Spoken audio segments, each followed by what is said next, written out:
let z územia mimo Európy alebo mimo európska letecká spoločnosť.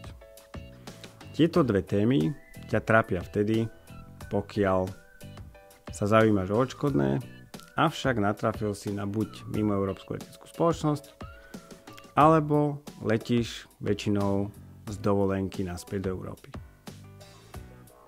Čo za takýchto okolností? Máš nárok na odškodné, alebo nie? Je dobré v prvom rade pochopiť, že celá táto problematika ide pod nariadením Európskej únie 261/2004 a hovorí jasne o tom, že pokiaľ letíš z územia mimo Európskej únie do únie leteckou spoločnosťou so sídlom mimo EÚ, nárok na odškodné nemáš. Pokiaľ však letíš z Európskej únie von, to znamená napríklad z Bratislavy na dovolenku do Turecka alebo do Egypta, nárok na odškodné ti vzniká, samozrejme pokiaľ splníš aj ďalšie podmienky nárokovateľnosti.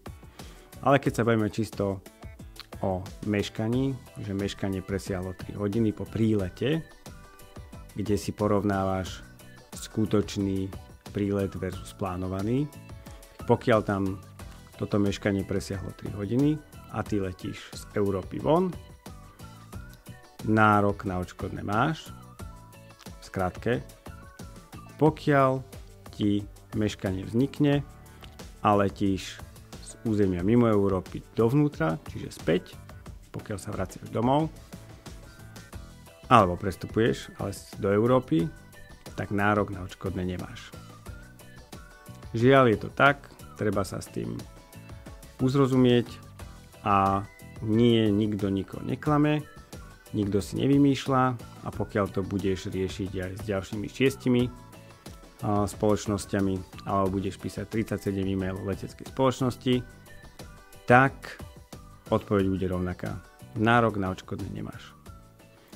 Existujú malé výnimky, ktoré vôbec nejdú podľa nariadenia a nedajú sa nárokovať, ale sú letecké spoločnosti, ktoré majú veľmi dobrý klientský program alebo program pre cestujúcich, tzv. Customer Care, a tento program zastrešuje určité prípady, respektíve letecká spoločnosť si ťa váži a poskytne ti nejaký druh kompenzácie za takúto udalosť, ale nie podľa nariadenia a nie podľa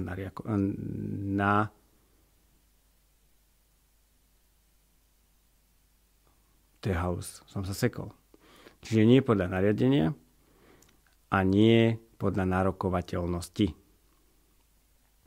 That's it.